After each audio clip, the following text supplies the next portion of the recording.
आज हम लोग जलवायु पाठ के एक महत्वपूर्ण बिंदु जलवायवी नियंत्रण के बारे में पढ़ेंगे। कल के पाठ में हम लोगों ने पढ़ा था कि भारत की जलवायु मानसूनी है। यहाँ मानसूनी जलवायु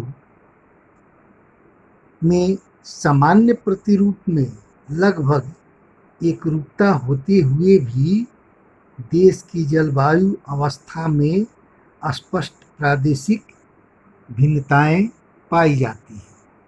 हम लोगों ने इसके बारे में कुछ बिंदुओं के बारे में जाना भी था कि एक ही तरह के जलवायु के बावजूद भारत के सभी हिस्सों में तापमान में अंतर होता है, वर्षा में अंतर होता है, वर्षा की मात्रा में भी अंतर होता है।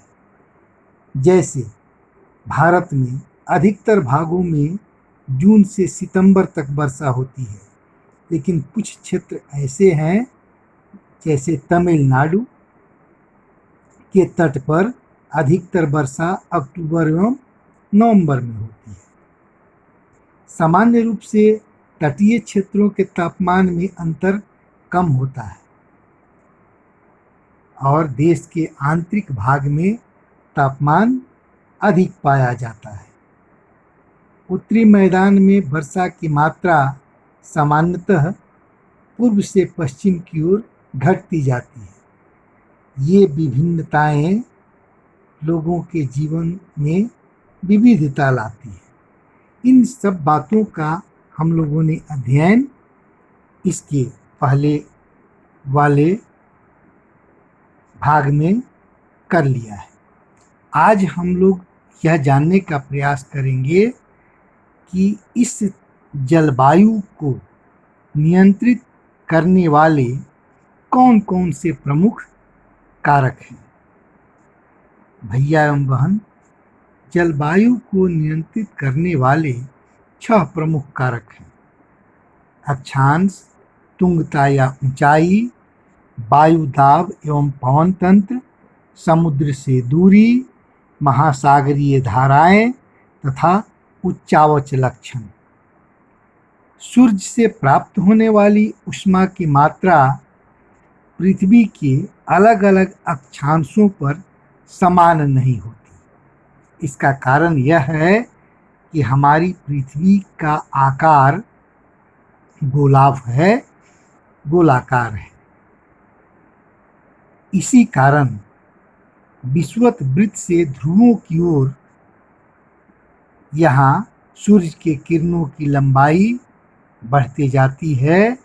नतीजा यह होता है कि विषुवत वृत्त पर अधिक ऊष्मा प्राप्त होती है और ध्रुवों की ओर ऊष्मा की मात्रा घटती जाती है। पृथ्वी की सतह से ऊंचाई बढ़ने के साथ साथ वायुमंडल की सघनता भी घटती जाती है। फलतः तापमान घटता है और यह तापमान घटने का दर प्रति 165 मीटर पर 1 डिग्री सेल्सियस होता है। यही कारण है कि मैदानी भाग की अपेक्षा पहाड़ों पर गर्मी के मौसम में तापमान कम रहता है। किसी क्षेत्र का वायु दाब एवं पवन तंत्र उस स्थान के ऊंचाई एवं अक्षांश पर निर्भर करता है। आप लोगों ने पिछले कक्षाओं में पढ़ा होगा कि वायु दाब और पवन तंत्र पृथ्वी के सभी अक्षांशों पर समान रूप से नहीं होते। जैसे कुछ ऐसे पृथ्वी पर भूभाग हैं जहां उच्च वायुदाब पेटी पाई जाती है, कुछ ऐसे भाग हैं जहां निम्न वायुदाब पेटी पाई जाती है और हवाएं हमेशा उच्च वायुदाब पेटी से निम्न वायुदाब की तरफ बहती है। वायु दाब एवं पवन तंत्र तापमान एवं वर्षा के वितरण को प्रभावित करता है। समुद्र का जलवायु पर समकारी प्रभाव पड़ता है, अर्थात समुद्र के समीप वाले क्षेत्रों में समुद्र से दूर स्थित क्षेत्रों की अपेक्षा गर्मी या सर्दी का प्रभाव कम पड़ता है। महासागरीय धाराएं भी जलवायु को प्रभावित करती हैं। महासागरीय धाराएं गर्म एवं ठंडी दो प्रकार की होती हैं। इसके बारे में भी हम लोगों ने पिछली कक्षाओं में पढ़ा है। अगर ठंडी जलधारा गर्म तटीय क्षेत्रों से गुजरती है तो वहाँ के तापमान को कम कर देती है। इसी प्रकार गर्म जलधारा अगर ठंडे तटों से गुजरती है तो वहाँ के तापमान को बढ़ा देती है। उच्चावच का प्रभाव भी जलवायु पर पड़ता है। ऊंचे पर्वत ठंडी अथवा गर्म वायु को रोकते हैं। पर्वत आर्द्र पवनों को रोककर वर्षा लाते हैं। इसी प्रकार उपयुक्त कारण जलवायु को प्रभावित करते हैं। आज के बिंदु में इतना ही। आप लोगों के लिए गृह कार्य है, जलवायु